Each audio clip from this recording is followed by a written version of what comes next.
रज़ी अल्लाह तआला अन्हु रिवायत करते हैं, आप सल्लल्लाहु अलैहि वसल्लम ने फरमाया, मुअज्जिन की आवाज़ जो भी सुनता है, इंसान हो या जिन या कोई और चीज़, क़यामत वाले दिन उसके ईमान की गवाही देगी।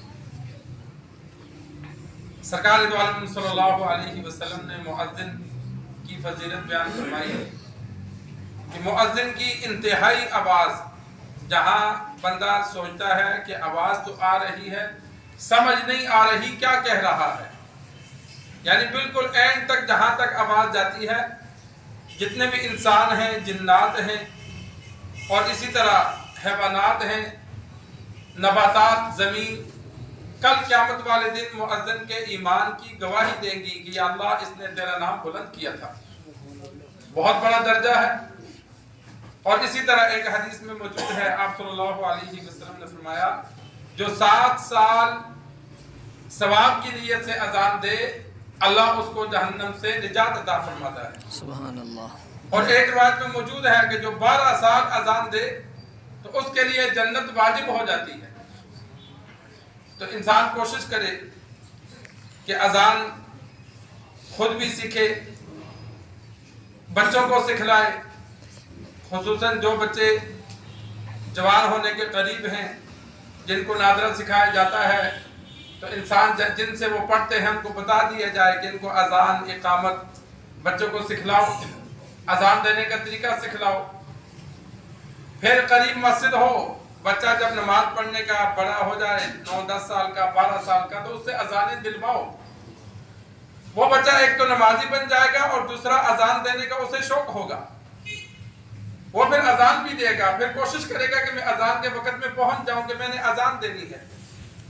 लेकिन जब बचपन में अजान इकामत नहीं सिखाएंगे तो फिर हमारा जैसा हाल होगा कि मुक्तदी 4 सफ़े होती हैं और इकामत पढ़ने वाला बीच में से तलाश करना पड़ता है कि यार तू आके इकामत पढ़ ले।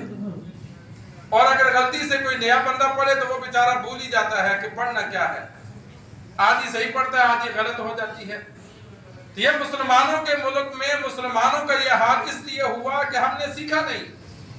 ये तो हर मुसलमान को आनी चाहिए, अजान आनी चाहिए, इकामत आनी चाहिए। तो चलो हम बड़ों से अगर सुस्ती हो गई तो इंसान अपने बच्चों को सिखलाए, ताकि बच्चे को कल किसी मौके पर शर्मिंदगी ना उठानी पड़े।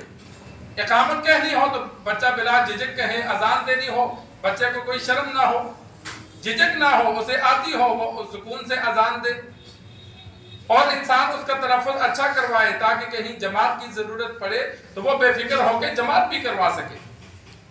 लेकिन हमारे यहाँ होता ऐसा है कि अगर 2-4 बंदे सफ़र में हैं तो वो जमात करवाने वाला बीच में कोई भी नहीं होता, अपनी अपनी पढ़ते हैं। हालांकि अकेले पढ़ने में एक नमाज का सवाब है, 2-4 मिलकर जमात कर लेंगे तो उनको 27 नमाजों का सवाब मिलेगा। लेकिन होता क्या है कि वो जब देखते हैं कोई हाफिज बीच में नहीं है तो वो फिर जमात ही नहीं करते, कोई आगे होता ही नहीं है।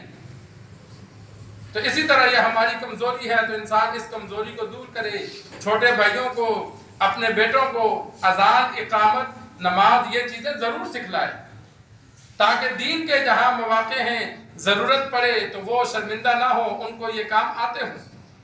तो और फजीलत भी है, सवाब भी है।